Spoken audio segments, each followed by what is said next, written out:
This podcast is brought to you by Deepbridge Capital LLP. Deepbridge is authorised and regulated by the Financial Conduct Authority. Please note that investments discussed are both illiquid and high risk and won't be suitable for all investors and should be considered as part of a diversified portfolio. The content of this podcast should not be construed as financial or taxation advice. We recommend investors seek appropriate professional financial advice. Any views expressed may no longer be current and may have already been acted upon.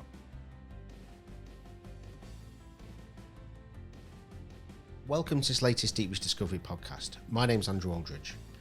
The purpose of these Deepbridge Discovery podcasts is to bring to life the people and the investments behind what Deepbridge does. To that end, I'm delighted today to be joined by David Blake and Oliver Wheatley, Associate Investment Directors in the Technology Growth EIS Fund here at Deepbridge. Today we're going to be talking about deal flow, where the guys find new companies, what they look for, so I'm hoping it'll be a very interesting conversation. Ollie, Dave, great to see you again. Thanks for joining us. So in this podcast, as I alluded to, we're going to be talking about kind of looking for deals, where we get deals from, how we find those investment opportunities for our investors at Deepbridge. So I guess kind of starting off, first and foremost, starting at like the quantitative matters, kind of what do you look for in a company first and foremost, kind of, what is that quantifiable essence, if you like. Ollie, I'll start with you.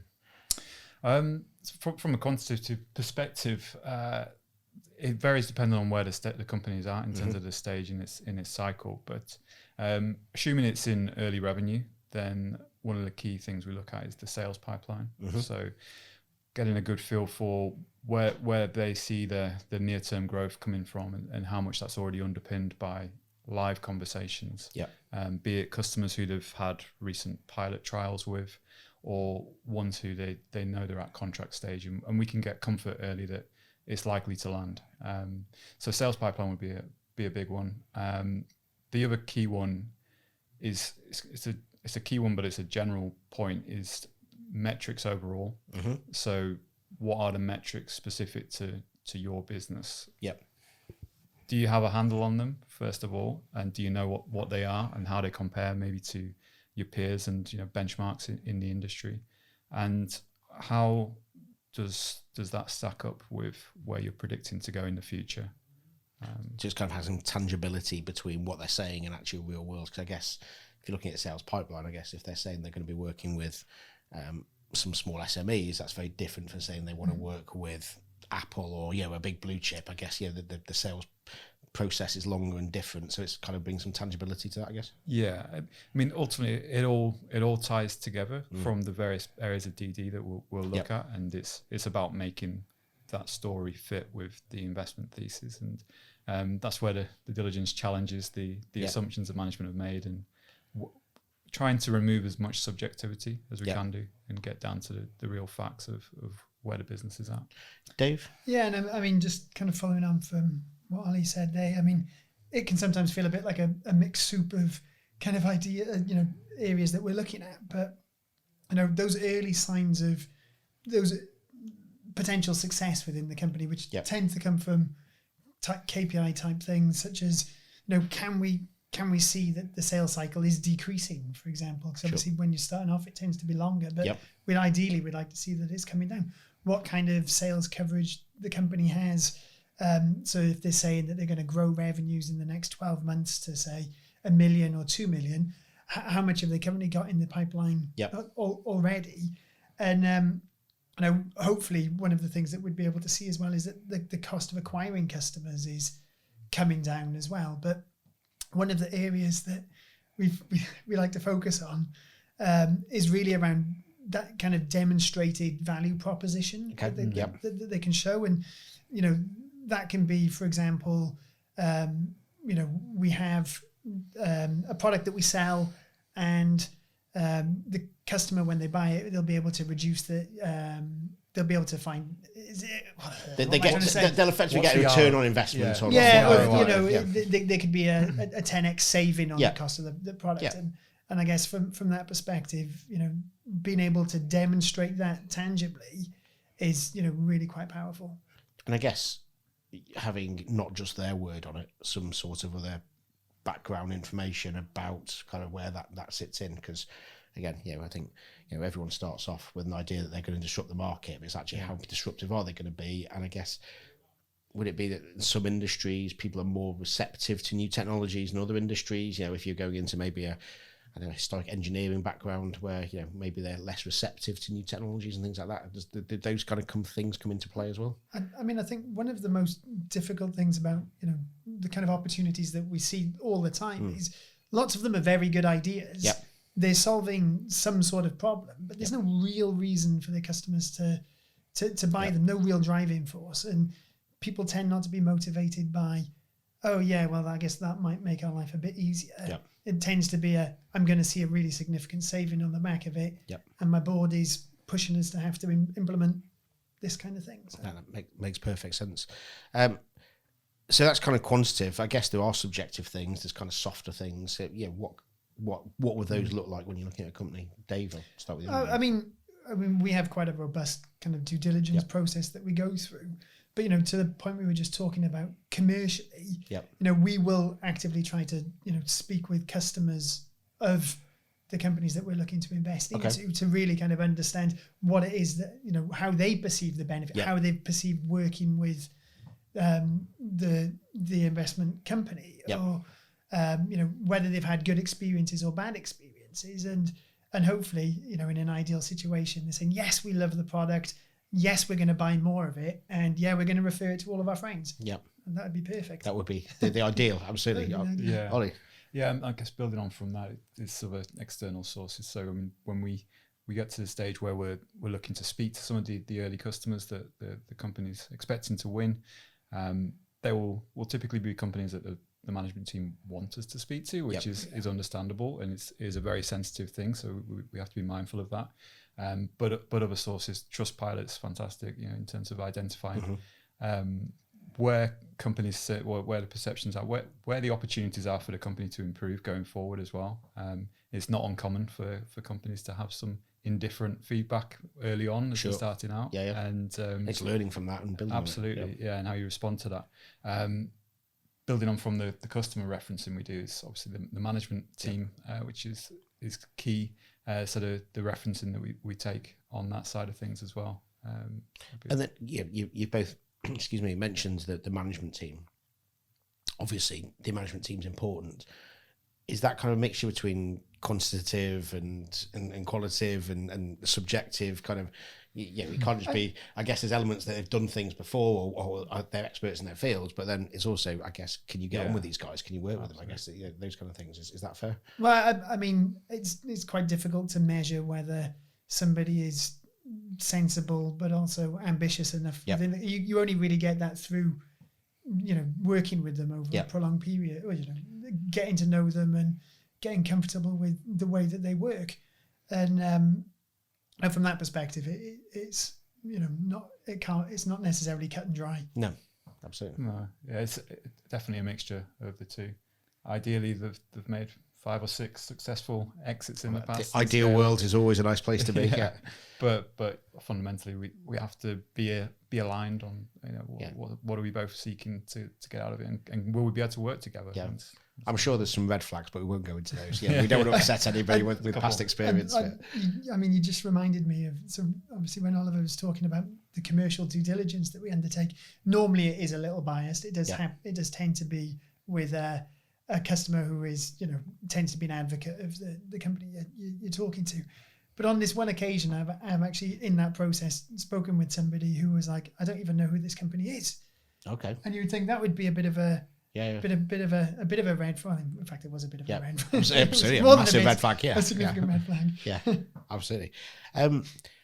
So obviously, looking at the companies is one thing, but where do you find the companies to speak to in the first place? You know, there's so much innovation going on in the UK. You know, how do I get those companies to you in the first place to actually have a look at them? Ollie, kind of where do you find deal flow? So the truth is it's hugely varied, and we don't actually have a bias as to where it comes from. Yeah, some of my peers will say that unless it's a warm introduction from someone who they've worked with in the past, then they generally will put it to the bottom of the pile. But for us, from the 250 or so prospects we've looked at over the past couple of quarters, you can see quality things come through direct, cold approach through LinkedIn as being just as viable, if not more attractive sometimes than some of those warm introductions. I mean, we actively try and go to as many relevant conferences and investor shows as well. Yep. There's pitch days every other day. There's a pitch show that we can go to, dial into either virtually or go to in person. We've got quite a large network of professional advisors as well. So we tend to find that, solicitors, other accountants, for example, will be referring opportunity to us. And other VCs, I guess. People we've co-invested alongside previously, as well as, there's all sorts. Yeah, I mean, you can say the ideal world is it's a management team who you've worked with in the past, you've had a successful experience of, and they come with a new venture that they've launched. That's fantastic. But I think the message to anyone who's considering approaching Deepbridge is please just do. And we do endeavour to come back to every company with some feedback, whether that's we're not, this isn't one for us, or whether it's this is one that we'd like to take forward. I guess going back to Ollie's first point about it's not always through warm leads, etc. Because again, warm leads can lead to unconscious bias. Excuse me. So for whether it be the ethnicity or the gender of the founders, etc. If you've got a mainly male contact base, then you tend to attract mainly male-led businesses, etc. So I guess having it open and not just warm leads, I guess gives you a greater spectrum of people you're looking at. I mean, in addition to that, the way we assess the companies, we have a broad scoring criteria that we use for the companies, and we find that tends to eliminate any kind of that bias, because we're looking for as many, I guess, quantitative points that we can utilize rather than leaving it to that kind of subjective piece at that early stage. So kind of on that basis about where deal flow comes from, do you have a specific regional focus, or kind of geographically or physically, where do these kind of deals come from, Dave? I think the answer would be no, we don't have any geographic focus in particular. Myself, I'm covering the regions from, I've got companies that I'm looking after that are running from South Wales, Bristol through to London up to Leeds. So I'm kind of covering quite a big section of the UK. And I think, Ollie, the same. I think the furthest north company which I look after is in Bells Hill near Glasgow, and furthest south is right down on the tip in Kent. Anywhere and everywhere, somewhere in between, with a material UK presence is the kind of the key. I think we've seen post-COVID, especially some of the startup tech companies that were previously trying to huddle around the various hubs around the country have realised it's not necessary to do that, and it's not essential.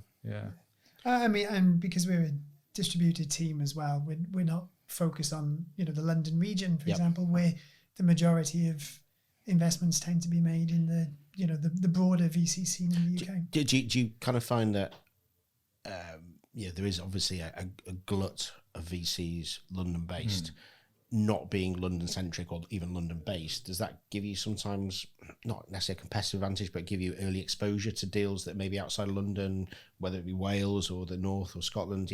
Are we seeing deals that maybe some London VCs don't because we've kind of got that early exposure? is that reality? Or I think we definitely get that earlier exposure. One of the things that is there probably is regional discrepancies between what funding looks like outside of London in comparison to what's needed in the centre of London. And obviously, being based in Wales, we tend to see that the cost of running a startup there tends to be significantly less than it does in Shoreditch, for example, where all your staff are on much higher salary rates, and your rent alone is a big chunk of your investment.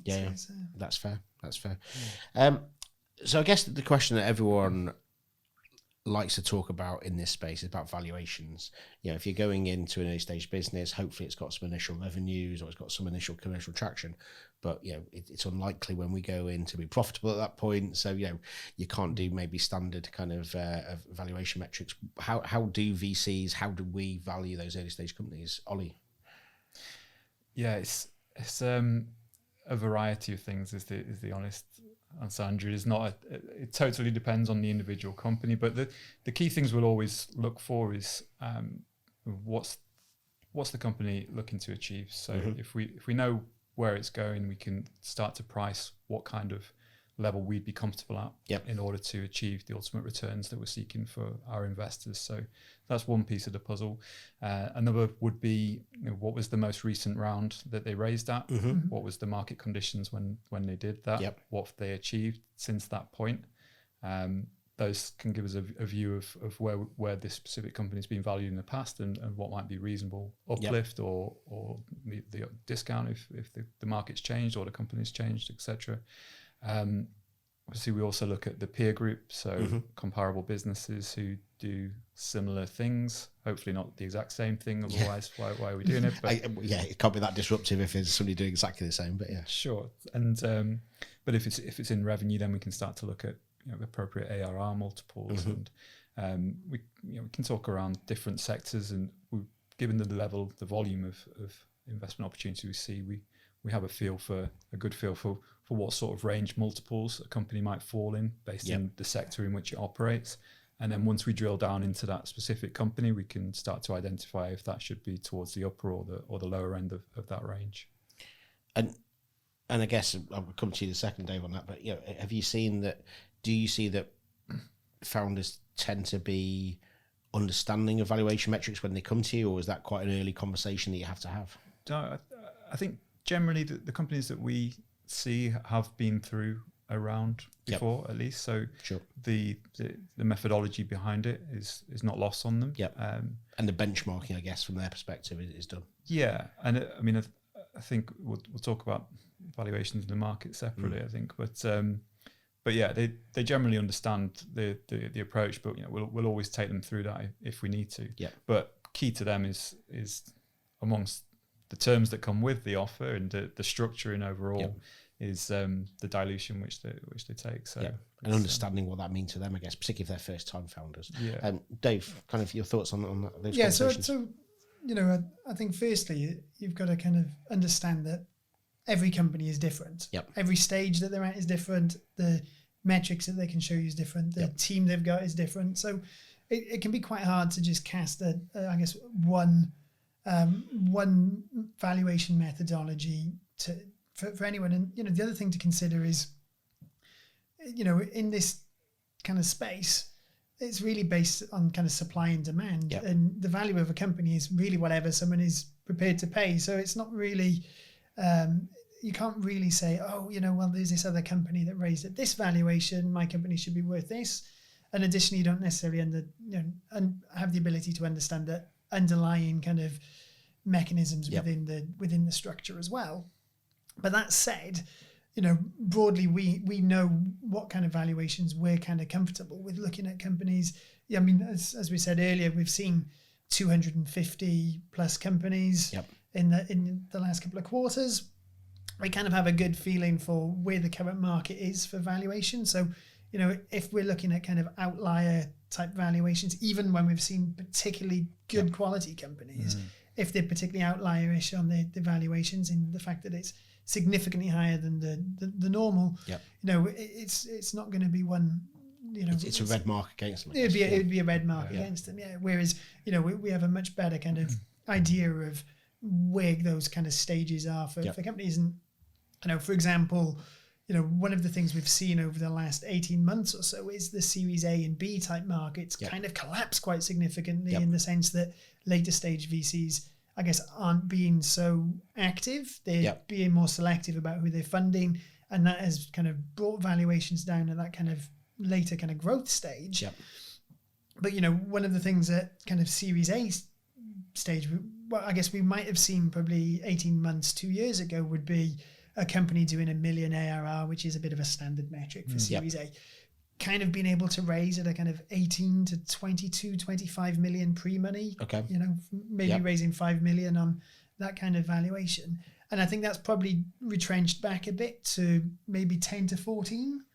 At that stage, and then at the kind of pre-Series A, so revenue generative, but kind of 20, 30 K MRR, I think I'm tending to see that valuations are still quite flat. They're typically between a kind of 3.5 to 6 million type pre-money, depending on. And you see that in different sectors. So would a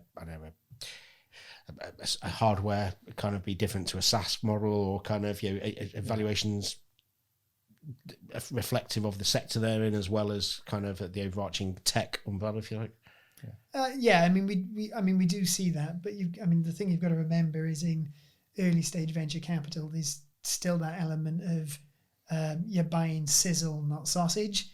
So the valuations are still a little bit. Well, they will be subjective. Once they're kind of revenue generating and they've got actual metrics, that's where the quantifiability comes in. It's much easier to value based on that. And obviously, we've seen significant movements on both like fintech type deals where I guess they could have been trading at 30 or 40 times revenue, something insane like that, maybe 2 years ago, and they're kind of down to kind of 10 or 12 now. So and is all of that kind of from big tech down? Obviously we've seen what's been going on over the last 12, 18 months with the Teslas, the Metas of the world, etc. Is that kind of where this pressure comes from, Ollie? Is it just pandemic? Ultimately you have to, we think about the exit for us, but there might be several other exits that exist after that. And you have to think about where this business is ultimately going to end up.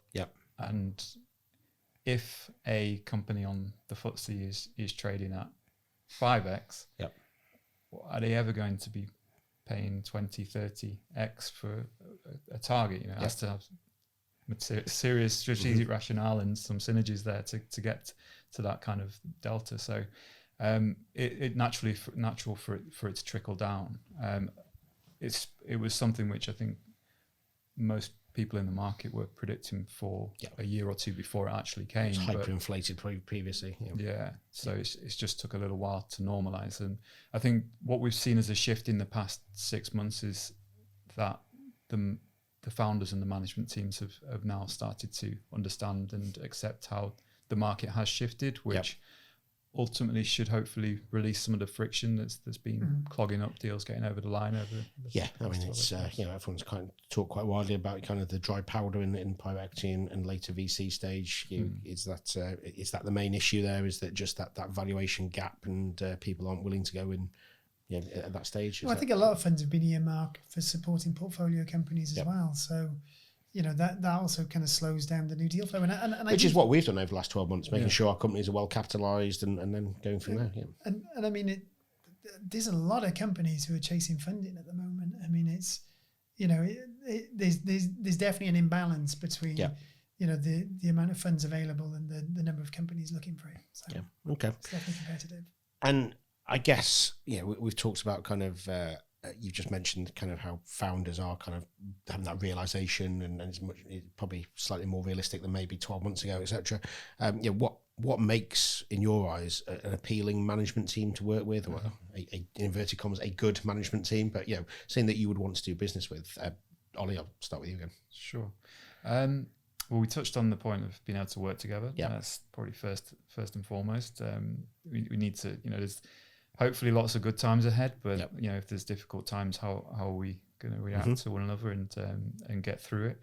The scale up experience it's not a requirement. It's ideal. But so if they've got that, if a couple of them have it across the management team, then fantastic. Again, depending on the stage of the business, ideally it's complete, or if it's not, there's a clear plan of how they're going to fill those gaps, and when the business is at the appropriate stage to take that on, additional costs on board. And then one thing I've started to look more for recently is if the management team can demonstrate their ability to proactively pivot, and not necessarily something they've had to demonstrate that they've done it in the past, but through how they present their plans going forward, how if certain things change either in the market, or if there's if a Google suddenly decides to do pretty much exactly what they're going to do, what would be their approach to thinking ahead to that? Because I mean, ultimately, early stage businesses, they're always open to that potential threat. You've got to have that flexibility and be able to move things and not just be entrenched, I guess, in kind of one thing. And not do it when it's too late, just because the rug's been pulled from beneath your feet. So it's that's something we try and question and challenge on as much as we can do. And Dave, I mean, kind of on that point of dynamism, etc. You're calling me dynamic? Oh, no, you mentioned the word dynamic. I would never go that far. Never go that far. How would you measure dynamism in somebody? Is it basically that is it the way they kind of present to you? Is it the way they talk through their business plan? Is it just understanding kind of that they have built-in flexibility into their plans, or kind of? I think one of the things I like to be able to see in the management team is their ability to take on board other people's feedback. Yep. So I mean, you kind of get that kind of understanding from them, whether they're responsive to that. Yep. Quite early on in the relationship. Absolutely. So we do have the ability to identify that, and just sometimes though, they're not necessarily.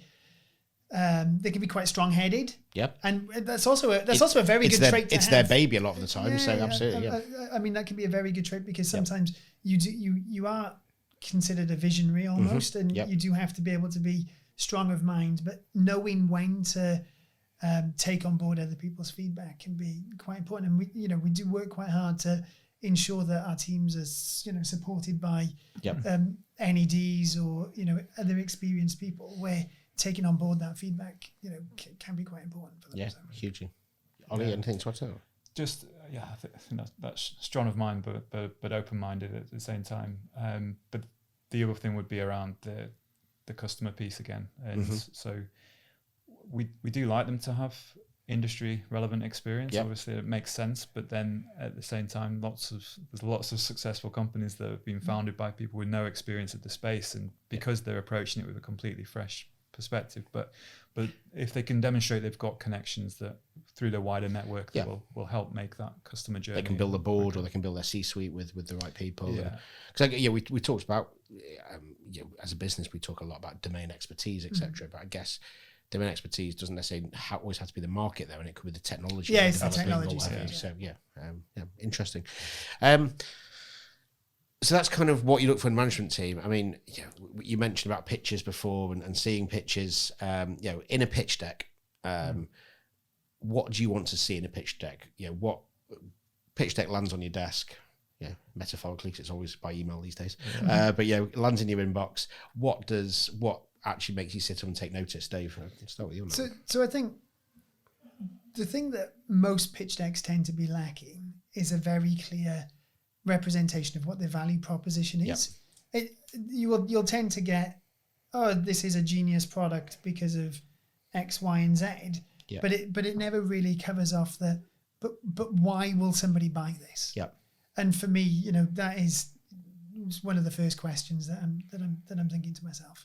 And is that as part understanding? You've got to understand the customer, and ultimately understand what strings pull them, etc. Because I guess it can be quite easy, I'd imagine, to kind of underappreciate what a customer has to go through. It might be, they'll save 10x on this in the first year. Well, if they've got to go through a massive compliance process or onboarding process, then that might be really disruptive to the business. So I guess, does that come into it as well? It's not just a numeric thing, I guess. I mean, who's going to be the hero in that company for saving 10x on a, if you're a multinational company and you save $100,000 on a 10x software bill, well, is that moving the needle enough? If you're saving 10 million on the back of $1 million, maybe that's enough for people to start paying attention. So, having that, having had that piece thought about and described, it does normally require a bit of teasing out, doesn't it? To really get to that,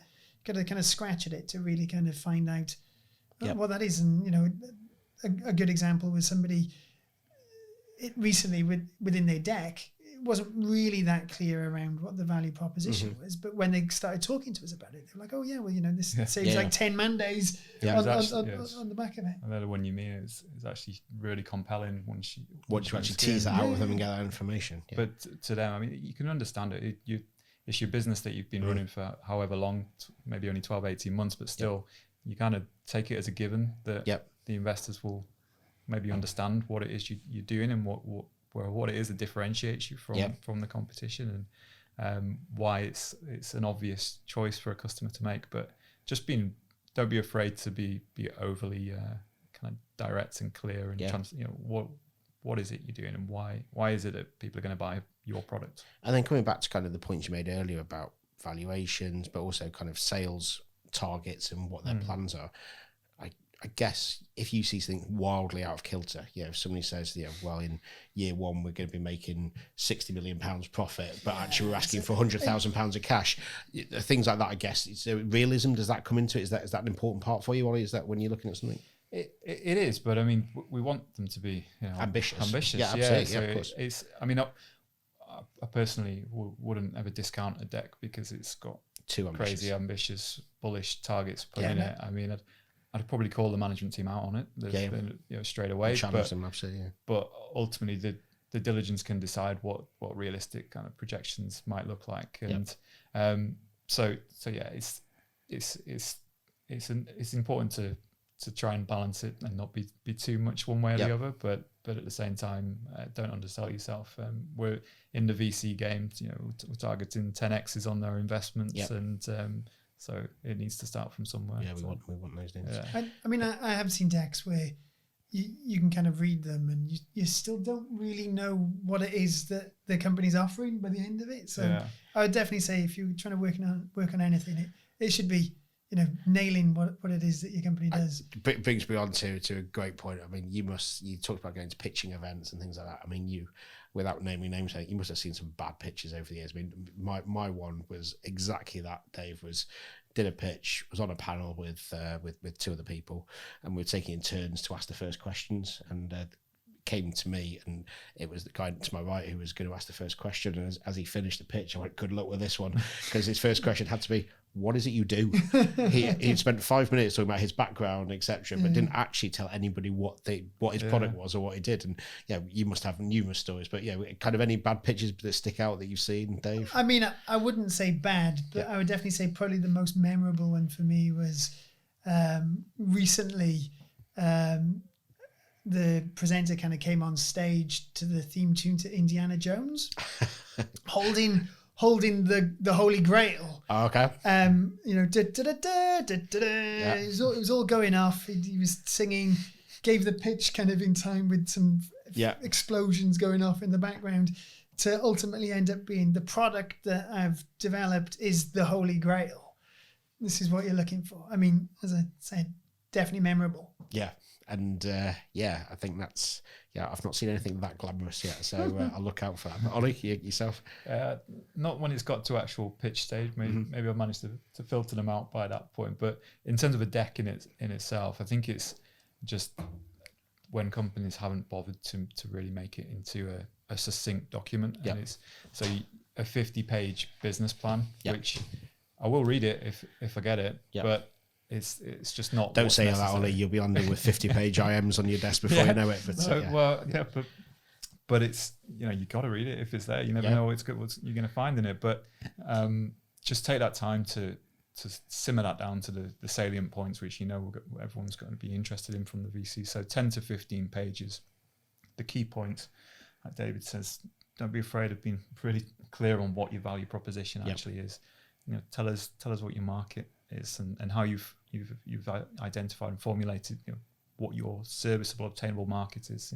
How's that calculation being come up with? Just the key things that we need to clearly articulate the differentiator in the market, I guess. You're saying you're disruptive. How are you disruptive? How are you doing things differently? And when you're comparing yourself to the competition, then we often see the cherry picked the competition, which are broadly relevant, but they're always going to compare favorably against the features that this particular company's actually got. So the matrix that always appears. It's always the top right. Yeah, absolutely. Right. Yeah, always the top.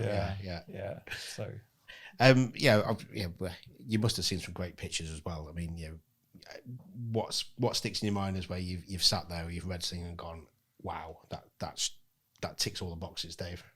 I mean, I wouldn't say that there's ever really been anything that I've gone, wow, this is, and I think I put that down to kind of professional skepticism. Yeah. But I've definitely seen a number where I've thought, yeah, I definitely want a bit more information on these. And you go away and you kind of, it's a bit of a slower burn for me. So I like to kind of build a relationship up with the founders. And then I guess while going through our process, by the time I'm making the investment, I'm like so pumped that it's a really good deal that I literally shout to everybody, I've got this deal going on. It's going to be really good. It's going to be the best.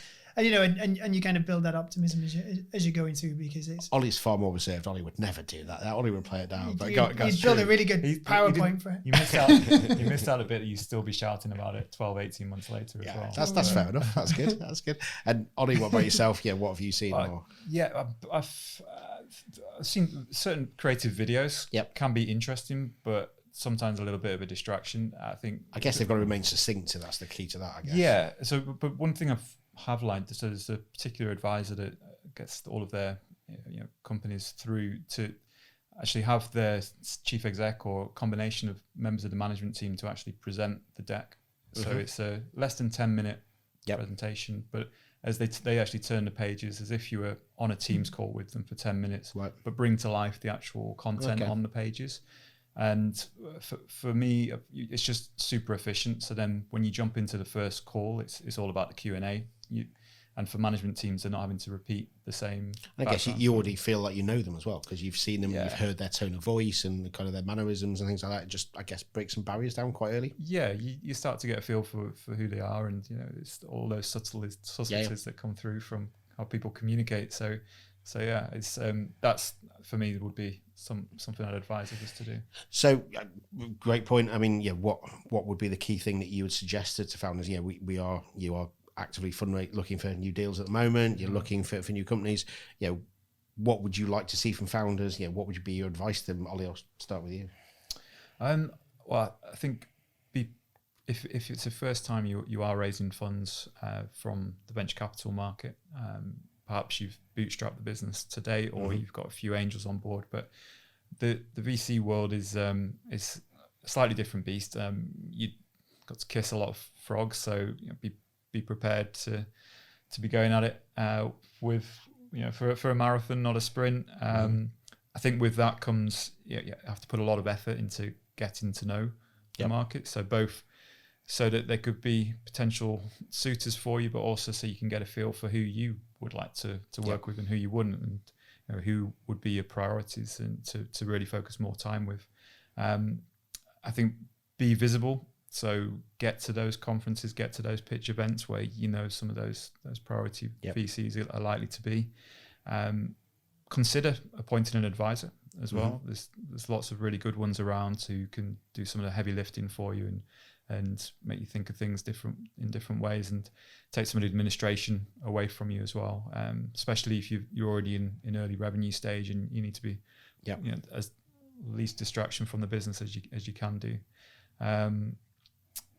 Pick up on the points we mentioned about the decks, and I'd also say to have a clear in your mind what a process might look like from the point where you've initially started approaching the investors through to when you'd ideally like to close. And there'll have to be some flexibility around that. The deadlines always shift. Generally, they move out rather than forward. But having that as something which you can try and bring some process to the whole funding raise, it helps everyone. And I guess at relatively early stage, is it also important to understand kind of what future funding rounds might look like? What funding requirements they need over the next 5 years, rather than just looking at in isolation. Is that fair? Absolutely. I mean, it's be really clear, again, coming back to the deck point, be really clear on how much you're looking to raise and what you're looking to do with those funds. What's it going to enable you to achieve? If it is to break even, then does that mean that you're going to require any further funding? If you aren't, ultimately that's has to play into your mind when you're thinking about the valuation. If you're going to be subject to numerous future rounds, then you have to factor in the dilution that's coming down the line as well. So that's fair. Fair. Dave, kind of what's your sage advice for founders? So I think firstly, we've spoken a lot about value propositions, so they need to get clear on why it is that somebody will buy their product. But the other thing to think about is it's that kind of reflection on the fact that it is a competitive process. There are lots of people trying to raise funds for the company, and I think sometimes, it's pretty fair to say that people kind of lose sight of the fact that, yes, they clearly have an outstanding business idea and opportunity, but it is in comparison to everything else that's going on in the market. So completely different sectors, completely different worlds people are in. Absolutely, yeah, precisely. And my other point I would just highlight is you want to play for speed over anything else. So if you've got the opportunity to raise funds sooner rather than later, raise funds sooner rather than later. Don't hang around negotiating or losing lots of time, because what we can see is that investment rounds can become a massive time sink for a company and a very big distraction for the founding team. And keeping momentum going while you're trying to raise can be quite difficult. So working out how you can do that as quickly and efficiently as possible, choosing partners who will move quickly is probably a paramount decision for the founders. That's fair. Take slightly worse terms over something quicker every day, over something slower every day of the week. Yeah, that's fair. No, I think the reality is, if you are doing your first funding round, then you're potentially going to be doing 3 or 4, 5 additional rounds, and so just become a master, become an absolute ninja. Get used to the process. You're going to be doing this again, rather than think it's a one-off. Before you go out to market, start to build your data room. Take some of that administrative burden off up front, so that you can be free to be fully engaged in those pitching sessions and building the relationships. And that's fair. And make sure that within the your deck that you've considered those further investment rounds and the value inflection points that need to be achieved.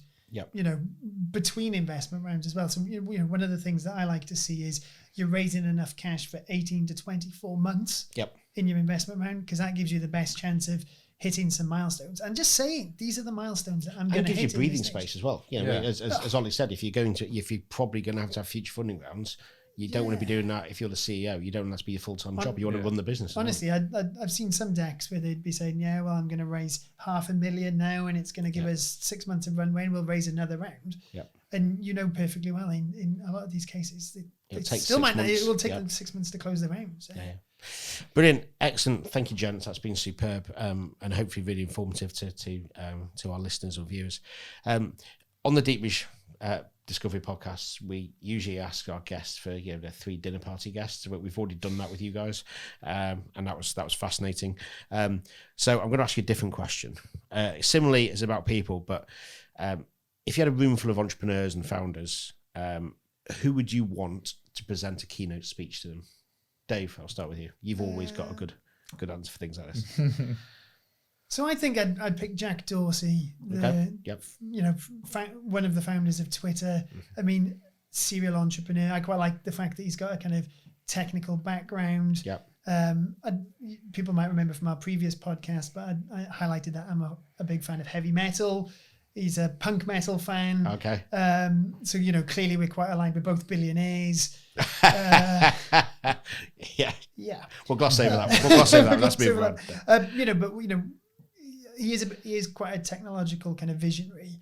And a lot of the stuff that he's focused on around his current enterprise and his thought around blockchain are very kind of aligned, and I think particularly interesting. So I think he'd make a very good keynote speaker. Yeah, he's been there, done it, and and he's still doing it. So. It did, when he had that long beard, it kind of looked like he had a reverse pineapple on his chin. I'm sure he says lovely things about you as well, Dave. But that's Ollie. What about yourself? I would invite Michael Jordan. Okay. So he's got the business side, but obviously the sporting side. It's a room full of entrepreneurs. They need to be hearing something from a different perspective. I think is the background of his rejection earlier on in his youth, and then how he came back as well. I think we definitely see it's not about how big the dog is. It's about the fight in the dog. Right. You know what I mean? Okay. How big's the fight in the dog? Yeah. I think just in terms of resilience and about striving for perfection, like we've seen in The Last Dance, and that kind of better never stops. Yeah, that better never stops. But also, I guess he was arguably the first commercial sporting superstar. Yeah. In the sense that, the reach he had, and Well, he was in a film with Bugs Bunny, right? So that's I mean, that's you don't that's get the bigger than that, pinnacle, do you? right? I mean, that's never mind everything with Nike, etc. It's Bugs Bunny. That's the core driver. That's the one that sticks the fork in. Yeah, absolutely. Excellent, gents. Thank you very much for your time. Really appreciate catching up with you. We look forward to catching up again with you soon. So thank you. Thanks, Andrew. Steph, thank you. Cheers. Thank you for joining us. If you have any topics you'd like discussed in future Deepbridge Discovery podcasts, please email us at discovery@deepbridgecapital.com. This podcast was brought to you by Deepbridge Capital LLP. Deepbridge is authorised and regulated by the Financial Conduct Authority. Please note that investments discussed are both illiquid and high risk and won't be suitable for all investors and should be considered as part of a diversified portfolio. The content of this podcast should not be construed as financial or taxation advice. We recommend investors seek appropriate professional financial advice. Any views expressed may no longer be current and may have already been acted upon.